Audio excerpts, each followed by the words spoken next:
Hello everybody, so if any of you have been following me for any amount of time, you know that I have this Mk6 Golf GTI. I have a custom exhaust on it that involves a 3-inch downpipe, a resonator, one of the factory mufflers, and a custom exhaust tip. It's not terribly loud right now.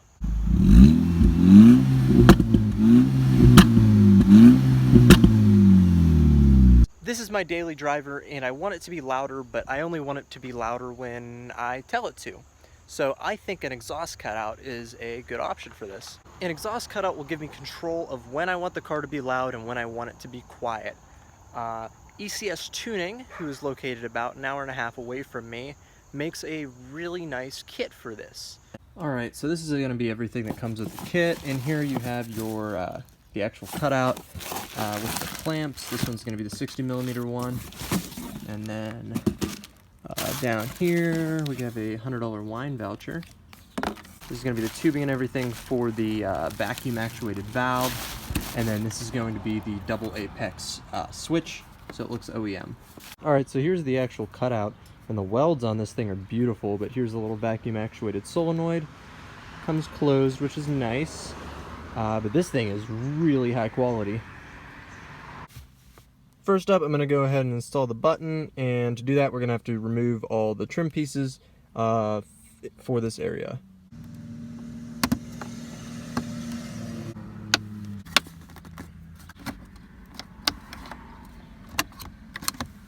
Alright, shifter boot is up. And then now, there are these two screws right there and right there that need to come out. Now this should just pop up, yep, and then I have the cigarette lighter. Some of them are going to have it on the left, some are going to have it on the right. Mine's on the right. Go ahead and disconnect that. Alright, so I have the cigarette lighter disconnected. I still have my traction control button plugged in, but now we should be able to just pop out this button blank for the new button. There we go, that went flying, but yep. You just apply a little bit of pressure on the side to get the clip undone, and then it'll just pop right out. So that button's out now. We can install our double apex one. Alright, so here's our double apex switch. It should just pop right in. Yep, pop right in. It looks nice and OEM. Click feels the same. You can see it does sit a little bit lower, but unless you're really looking for it, but the click feels identical to this one, which is cool. So now we gotta wire this up. For double apex switch to receive power, we're gonna be tapping into the wires here for the traction control switch, and the kit includes these strange little taps that they call posi taps. I've never seen ones like this before. Usually they're the little square ones that clip onto one wire, and then you pinch it, and then it pinches the other wire and kind of makes a connection. These are interesting though, so I'm going to try these out. I don't typically like using something like this. I'm a big fan of cutting and soldering everything, but I'll give these ones a try for once. So the ways these work is you screw off the one end, and there's a notch cut in it, and then you thread this back on, and it pinches the wire. Make sure we don't pinch the other wires in there. So it pinches that wire in there, and then this side unscrews, and this is where you put your other wire. These are pretty cool. I wonder how good they work. Alright, so I have all the taps in the wires up there. Now I'm going to come down here and remove this trim panel so I could run the wiring down to here, so we could run it through the firewall into the engine bay. Alright, so I have the harness ran up into this little compartment here. The yellow on the harness is going to go to the black with the red stripe on the cigarette lighter harness, and then the red is going to go to the gray on the traction control, and the black is going to go to the brown on the traction control harness. Alright, so now we can go ahead and plug this into our double apex switch on this panel, and then button this all back up, and then we can focus on other parts of the car. Alright, so I have this all buttoned back up. You can see the switch there.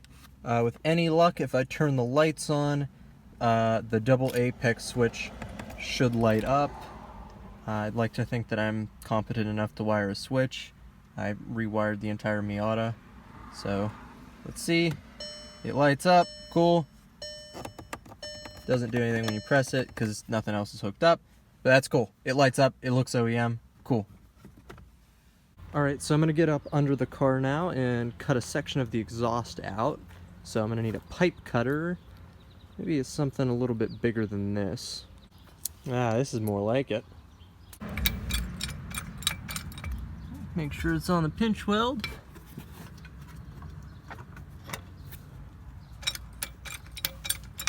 Now that the car is back on the ground, you can see the exhaust cutout up there where it's going to dump. It dumps probably right in line with the back seats. So you are probably, if you're running an unresonated setup, you might see some vibrations with the exhaust cutout open. But with it closed, it should sound exactly the same as before you put the exhaust cutout on.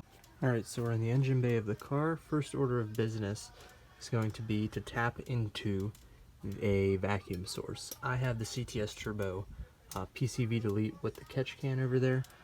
So I have this little part right here, which we can actually take it out fairly easily.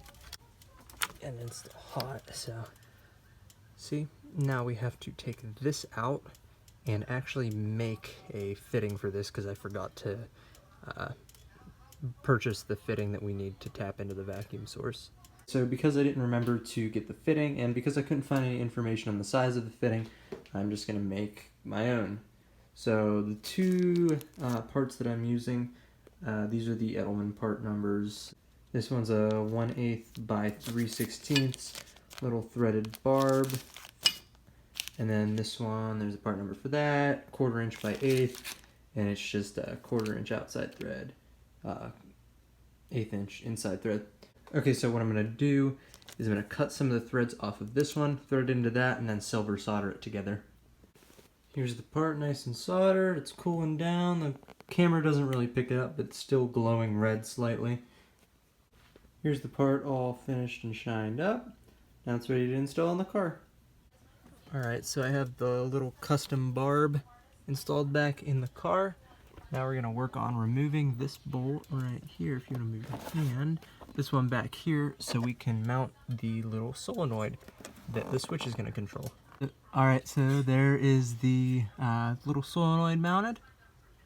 Alright, so I'm not really happy that the line is blue. I'm going to swap it out for black later.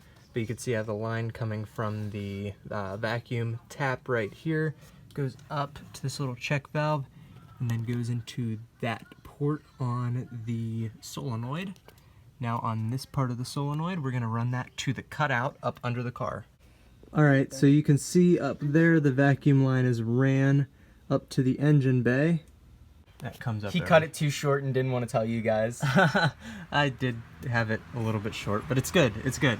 Now we got to work on the wiring inside the car and bring it out into the engine bay, plug it in, and then we'll be good to go. And by the way, Dylan and Danny are helping film Feet the Cobalt shirt. Feet the Cobalt shirt. Yeah. And the Cobalt. And the Cobalt's over there too. It's a sad boy. I mean, it's... Here, shine a light on her. Look at that. It almost looks like it has a boost leak. It does. We have parts in the mail. Alright, so the exhaust cutout is in. Put the clutch in, start the car. Car starts up like normal. Still sounds about the same. Exhaust cutout on. Ooh, you can hear how it changes the tone.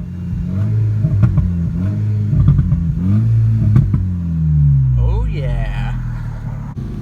Alright, so this is what the car sounds like from inside the cab with the exhaust cutout closed. When you lay into it, it has some good exhaust noise, but still kind of quiet. It has all your pops and crackles and everything. But when you press the exhaust cutout button, it opens it up and you can immediately hear it's a lot louder. Downshifts sound really good with it open.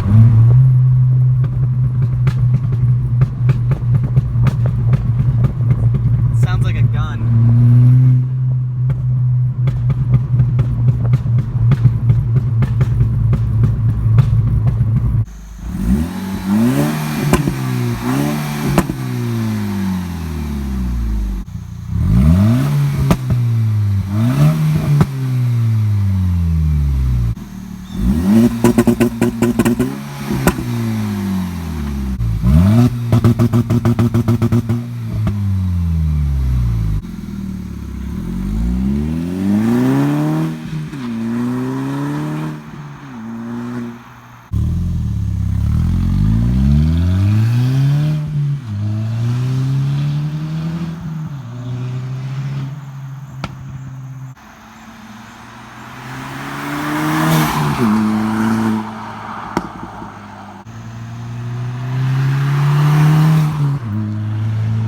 Alright, so I hope you all enjoyed.